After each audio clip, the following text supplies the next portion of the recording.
సత్వగుణం, రజోగుణం, తమో గుణం. మనం ఏ గుణంలో ఉన్నా ఎలా పూజించినా భగవంతుని చేరుకోగలమా అంటే అసలు చేరుకోలేము. శ్రీమద్ భాగవతంలో ఒక బెస్ట్ ఎగ్జాంపుల్ మీరే వినండి.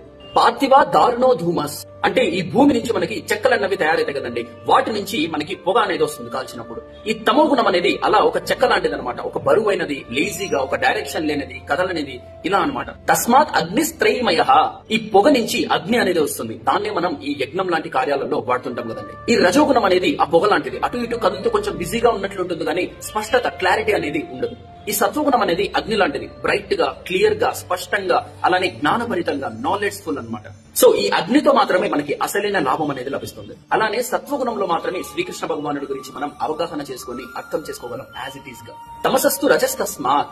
ఫస్ట్ అట్లీస్ట్ మనం తమో గుణం నుంచి రజోగుణానికి వచ్చేకి ట్రై చేయాలి. సో ఈ తమో గుణంలో ఉన్నవాడు అంధకారంగా, చీకటిగా, లేజీగా, ఒక మార్గం లేని జీవితాన్ని గడుపుతూ ఉంటాడు. అలానే ఒక కోరిక పుట్టి, ఒక చైతన్యం కలిగి అలా మారాలి, ఇలా మారాలి, అది సాధించాలి, ఇది తెచ్చుకోవాలి, ఇలాంటి వాళ్ళు రజోగుణంలో ఉంటారనమాట. కానీ రజోగుణం కూడా మనకి వీటితో బంధించి మళ్ళీ మళ్ళీ జన్మలు తీసుకునేలాగా చేస్తుంది అనమాట. సో ఈ రజోగుణం నుంచి మనం సత్వగుణానికి రావాలన్నమాట. సత్వం యద్ బ్రహ్మ దర్శనం. ఈ రజోగుణం నుంచి మనం రావాల్సింది సత్వగుణంకి.